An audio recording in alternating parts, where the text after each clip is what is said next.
Derek, aos 44 anos de idade, era um executivo da indústria do aço. Ele tinha deixado sua terra natal na Rodésia, hoje conhecida como Zimbábue, e migrado para o Canadá. Era um homem de bastante sucesso no seu trabalho, era divorciado e tinha 4 filhos. Nancy, por sua vez, tinha 25 anos de idade e dedicava às artes. Ela era neta de Nancy Astor, uma viscondessa nascida na Virgínia e a primeira mulher a fazer parte da Câmara dos Comuns, o que chamamos hoje em dia de parlamento, no Reino Unido. Também era divorciada, mas era mãe de um menino chamado Howard. Foi na África do Sul que o casal se conheceu em 1957.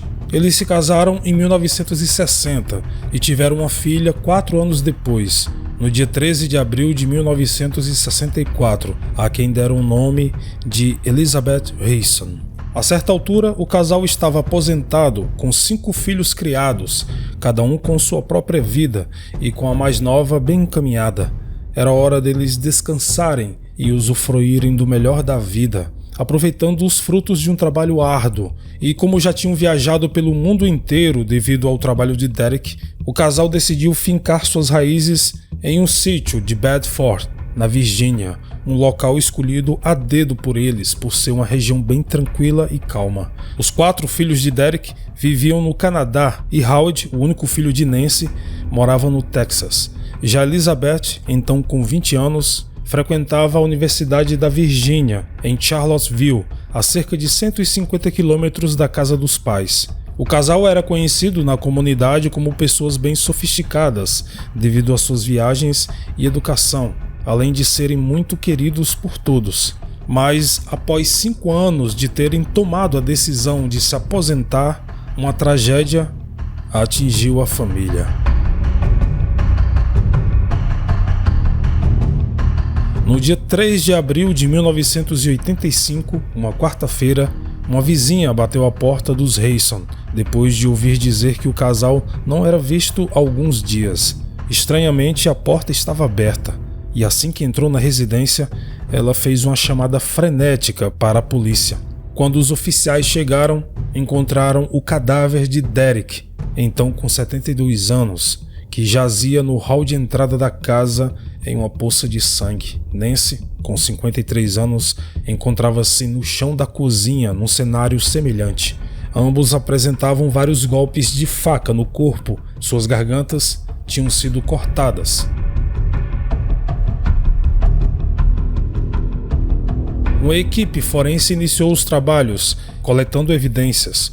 O médico legista calculou que as mortes tinham acontecido 3 ou 4 dias antes, provavelmente durante a noite. Na sala de jantar, uma parte do chão tinha sido besuntada de sangue e, de acordo com as palavras do xerife local, aquele era um sinal claro de assassinato. Porém, havia indícios de algo maléfico, um toque de perturbação psicológica.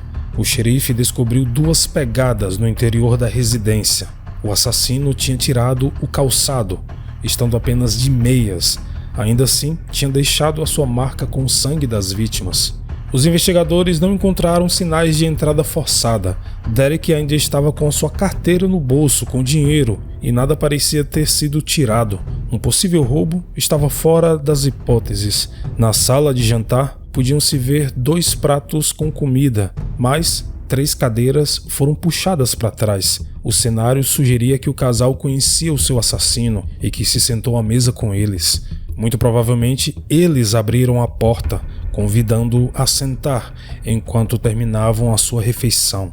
Para além disso, o excesso de ferimentos em ambas as vítimas insinuava algo muito pessoal. No exterior da casa, a polícia conseguiu ver as pegadas do possível assassino, marcadas com sangue, que parava onde possivelmente ele tinha estacionado o carro. Enquanto as investigações continuavam, no dia 7 de abril de 1985, o casal foi sepultado.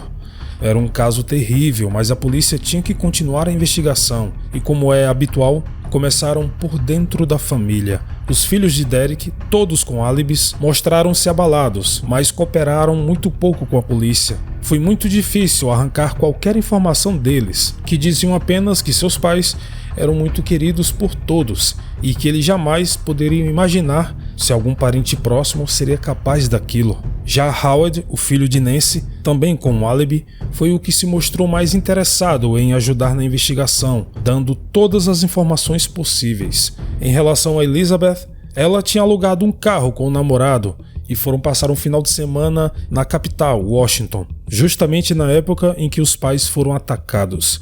Uma semana antes de ter sido informada acerca dos horríveis acontecimentos, Elizabeth tinha se encontrado com os pais e eles pareciam muito bem, pouco preocupados, e não chegaram a comentar nenhuma inimizade. Mas Elizabeth se lembrou de alguém que tinha alguma animosidade com seus pais, Jane, a ex-noiva de seu meio-irmão Julian, que culpava o casal pela relação não ter dado certo.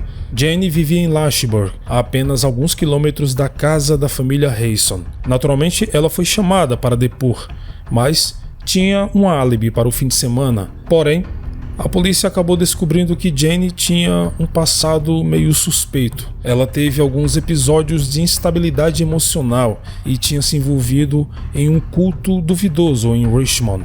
A polícia de Bedford apresentou as fotos do crime à unidade policial de Richmond, especializada em cultos, e as fotos chamaram a atenção para alguns detalhes. Derek tinha um V desenhado com a faca do assassino no queixo, e ambos tinham a cabeça virada para o norte. A forma como o chão tinha sido limpo em volta dos corpos podia significar a ação de um culto específico. Caso fosse obra realmente dessa seita, a ação poderia se repetir e outra família estaria em risco. Nos 3 meses seguintes, a polícia conseguiu todas as pistas, contudo, não conseguiram fazer nenhuma ligação a qualquer seita ou culto religioso. Nada ligava Jane ao assassinato. Já desesperada pela desconfiança, propôs fazer o teste do polígrafo, no qual passou sem dificuldade. Além disso, as amostras das pegadas no sangue na cena do crime não coincidiam em nada com as delas. Então, Jane foi eliminada como suspeita. Mas apesar de já não estar sendo investigada pela polícia, ela apontou o dedo para Elizabeth. A mulher sabia que a filha do casal era uma pessoa maléfica e que Derek não gostava do novo namorado dela. E mais, ainda tinha acontecido um episódio estranho no dia do funeral do casal Hayson. Jane se encontrou sozinha na cozinha com Elizabeth e seu namorado. E ela disse para Jane o seguinte: "Eu sou o diabo e você é o cordeiro a ser sacrificado." Apesar de uma história realmente macabra e não tendo outros caminhos para explorar, a polícia seguiu esta pista e em seguida entraram em contato com Howard, que se encontrava em Houston. Ele informou de imediato que, desde o dia do funeral, que estava convencido de que sua irmã estava de alguma forma envolvida nos crimes. Howard informou que foi Elizabeth que insistiu para que limpassem o local do crime o quanto antes e que enquanto limpavam a casa, ela passou grande parte do tempo comparando o seu pé com as pegadas do local. Em geral, o seu comportamento era completamente inusitado para a situação. Howard corroborou com Jane e disse que o pai desaprovava a relação de Elizabeth com seu namorado, James Sorin, o que tinha gerado alguma tensão entre os dois. Os detetives olharam com mais calma para a vida de Elizabeth. Ela tinha sido a única filha a acompanhar o casal nas suas viagens, enquanto seu pai ainda trabalhava. Ela tinha viajado por todo o mundo, o que fazia dela uma jovem bem articulada e culta, principalmente por ter estudado num colégio interno e morado na Inglaterra, mas durante essa época ela fugiu por cerca de 5 meses pela Europa, dedicando-se a usar drogas, sem que seus pais soubessem do seu paradeiro. Elizabeth ainda conservava o seu sotaque inglês europeu.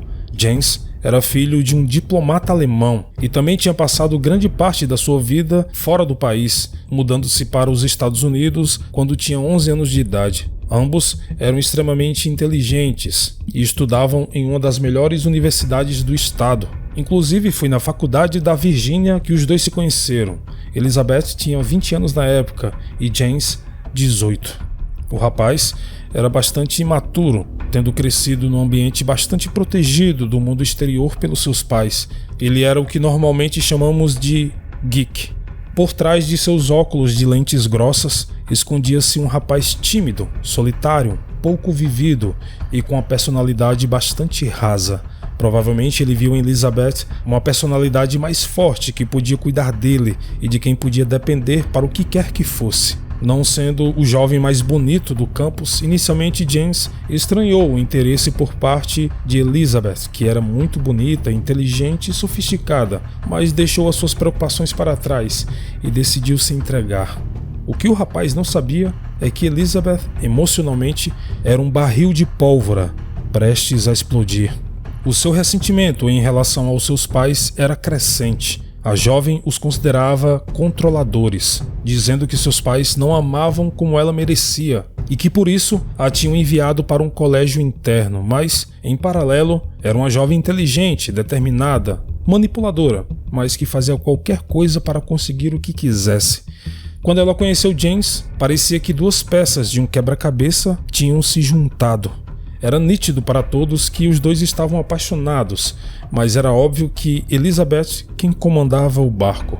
Em janeiro de 1985, Elizabeth e James estavam namorando sério. Eles se afastaram da sociedade, dos amigos e dos colegas. O rapaz era completamente submisso e isolado, e Elizabeth iniciou o seu plano.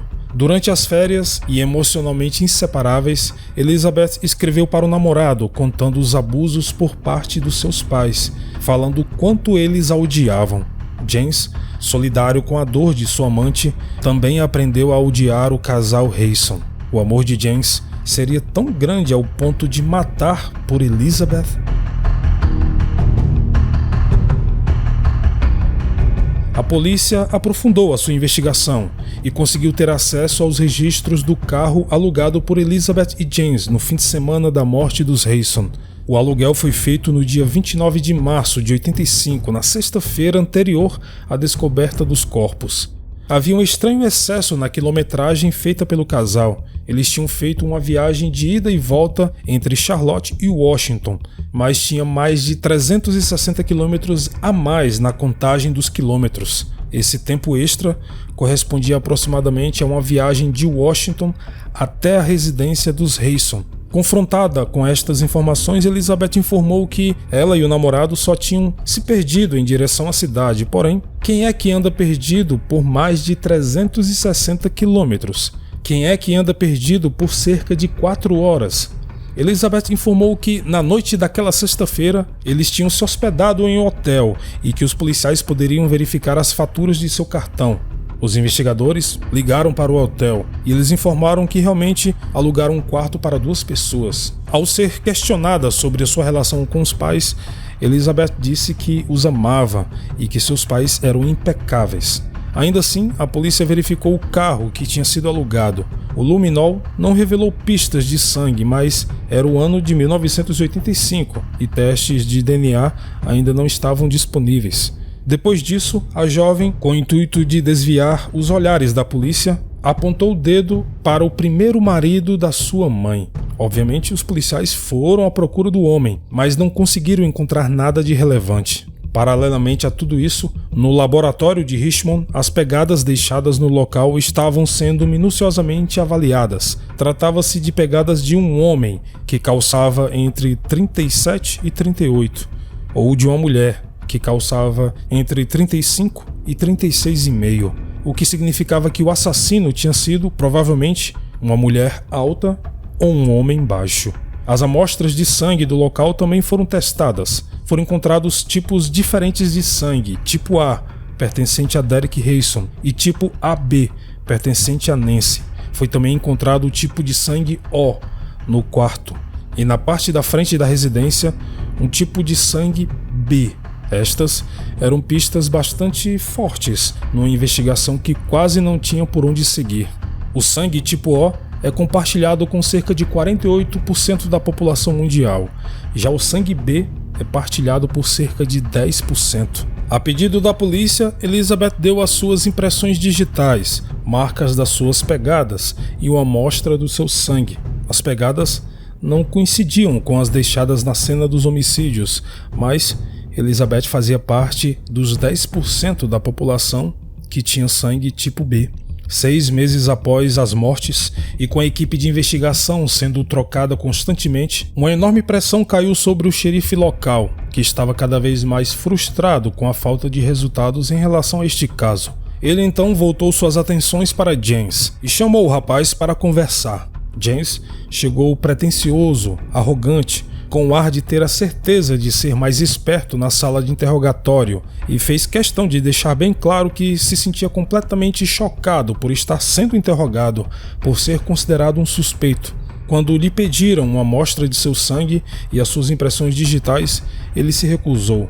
Os detetives usaram então uma manobra antiga, a do bom policial e do mau policial, mas ele não mordeu a isca e continuava corroborando com a história da namorada. Pressionado novamente para dar sua impressão digital e uma amostra de seu sangue, ele disse que poderia pensar no assunto.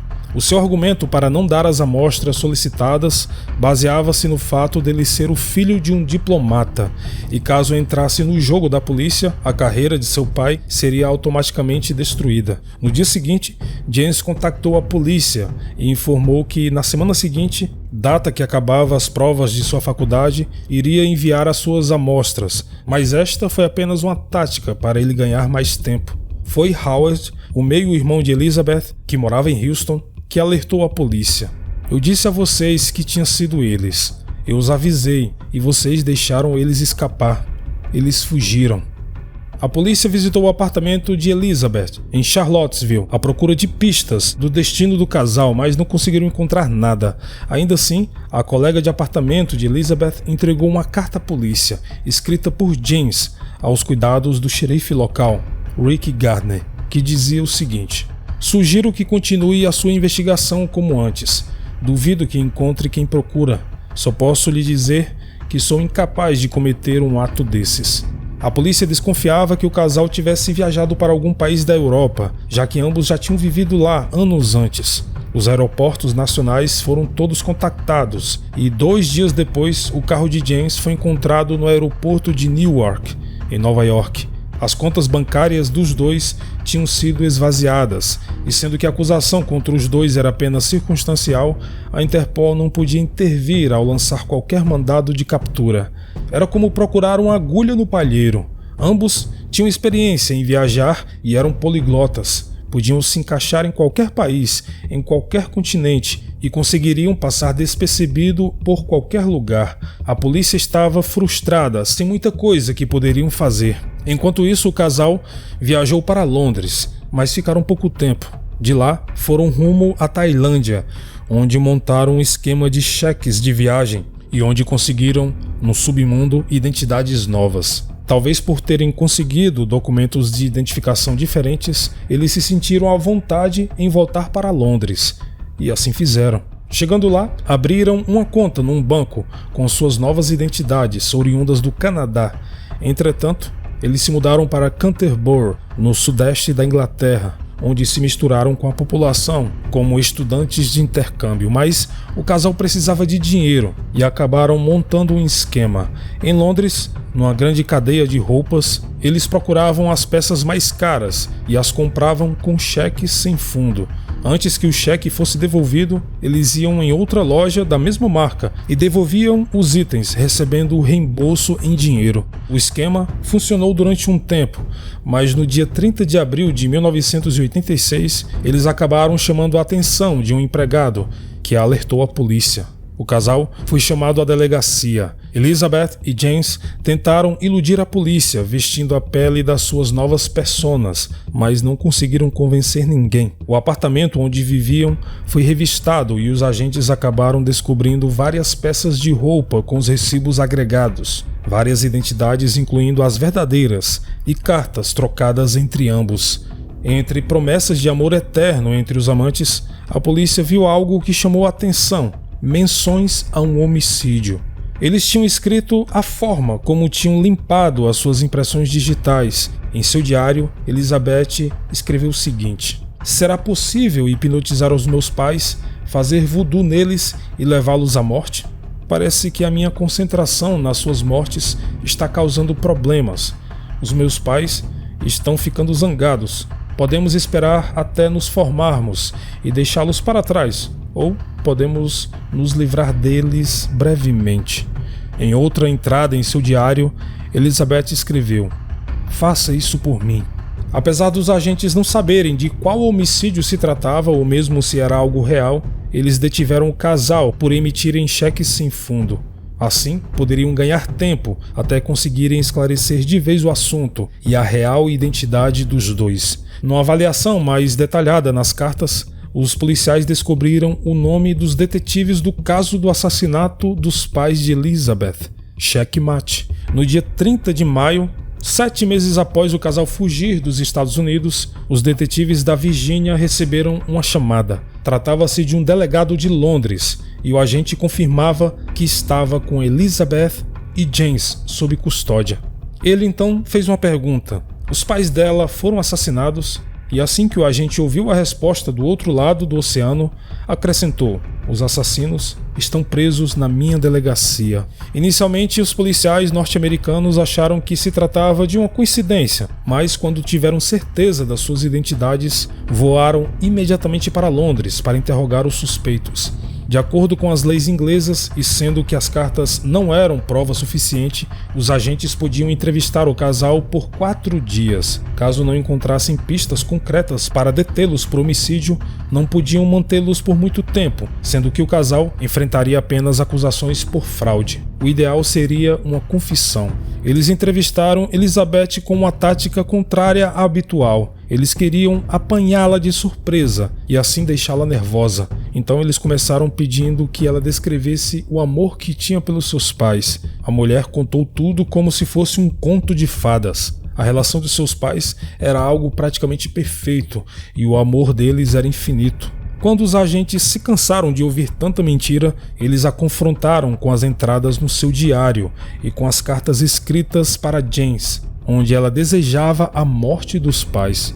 Elizabeth ficou chocada. Ela não contava com aquilo. Então foi confrontada com o fato de ter sido seu namorado que cometeu os homicídios e de que ela não fez nada para impedir que James matasse seus amados pais. Ela negou ter conhecimento das intenções do seu namorado, mas não negou as acusações contra James, dizendo que ele provavelmente pode ter feito isso. Pouco tempo depois, James foi levado a interrogatório e mais uma vez se mostrou inabalável. A sua arrogância e a mania de superioridade estavam estampadas em sua cara e ele continuou contando a mesma história de antes. Mas, segundo o xerife, James perguntou se poderia ser extraditado para a Alemanha, pois lá, acusado deste crime e dada a sua idade, 18 anos, ele pegaria no máximo 5 anos, afirmando que, se fosse julgado no estado da Virgínia, os americanos iriam fritá-lo, referindo-se à pena de morte na cadeira elétrica. Quando o xerife lhe perguntou por que razão estava com aquelas dúvidas e com aqueles pensamentos, James afirmou: "Porque fui eu que matei, e você sabe perfeitamente disso." Infelizmente, essa conversa que James teve com o xerife foi feita no momento em que ele saía da sala, então nada estava sendo gravado. Os policiais estavam sem tempo e sem uma confissão tinham que liberar o casal, mas o inesperado aconteceu. Depois que James ligou para a embaixada alemã, ele pediu para falar novamente com os agentes americanos, informando que estava pronto para confessar. Ele afirmou que matou sim o casal Rayson. Elizabeth teria ficado em Washington para criar um álibi para ambos. De acordo com sua confissão, no dia 30 de março de 1985, James bateu à porta da residência do casal Rayson. Ele queria convencer os pais da sua namorada de que era digno daquela relação, porém, se fosse rejeitado por Derek e Nancy, o plano já tinha sido traçado por Elizabeth e ele. Segundo James, Derek voltou a falar do fato de Elizabeth ser melhor do que ele. Numa explosão de revolta, ele agarrou o pescoço daquele que poderia ter sido seu sogro e o atacou com uma faca.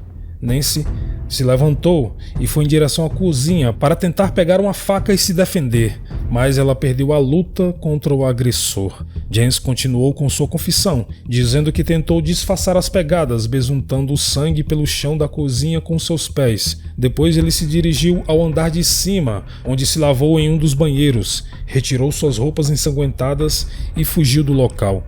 Quando Elizabeth soube que James tinha contado alguma coisa à polícia, ainda que não soubesse ao certo o que era, ela pediu um advogado e chamou um dos policiais para conversar. contando a sua versão da história. Segundo ela, tinha ido para Washington para providenciar um álibi para ambos, assim como James havia falado. Ela comprou 2 bilhetes para o cinema e depois foi para o quarto de hotel. Então, ligou para a recepção pedindo um jantar para 2 pessoas. Depois disso, eles foram em direção à casa dos seus pais. Lá, enquanto o seu namorado entrava, ela ficou no carro aguardando por ele e ajudou a descartar as roupas de James. No dia 30 de dezembro de 1986, a polícia acusou formalmente Elizabeth por cumplicidade no crime contra os pais, e James foi acusado de 2 crimes de homicídio qualificado. A mulher não quis a extradição para o seu país de origem, o Canadá. Ela aceitou ser acusada e condenada pelo Tribunal do Estado da Virgínia. Seu julgamento durou 3 dias. Após uma avaliação psicológica, a jovem foi considerada uma mentirosa patológica com síndrome de borderline, sendo impedida de ver a realidade tal como ela era. No banco das testemunhas, Elizabeth admitiu que queria se ver livre dos pais, mas afirmou que não queria sua morte, apenas não os queria por perto, e isso ficou claro para James. Mas infelizmente ela teria sido influenciada por ele. A jovem também confidenciou que James tinha outra pessoa na mira. Assim que se livrasse da investigação e daquelas acusações, ele iria assassinar o xerife local, Rick Gardner. Diante do juiz, Elizabeth fez o papel da jovem iludida, enganada e doente. Mas apesar da sua voz fraquinha, do seu charmoso sotaque inglês e da sua cara de anjinho, o júri não mordeu a isca.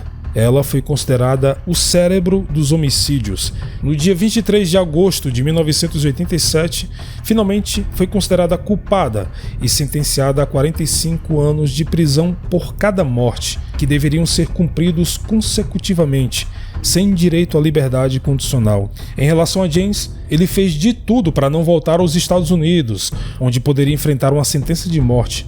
Julgado na Europa, onde a maior parte dos países, se não todos, já aboliram a sentença de morte há muito tempo, ele não corria esse risco. Aliás, se fosse julgado na Alemanha, seria considerado um crime juvenil e cumpriria no máximo 7 anos de prisão em uma instituição correcional. Após 3 anos de batalhas em relação ao local de seu julgamento, os americanos garantiram que ele não seria condenado à morte. Então, James regressou ao país. A acusação teve como base a sua confissão dada na Inglaterra e a troca de correspondência entre os amantes. Robert Hallett, um cientista forense muito conceituado na época, foi a testemunha mais forte do caso contra o jovem, colocando-o na residência dos Hanson a partir das pegadas deixadas pelo assassino.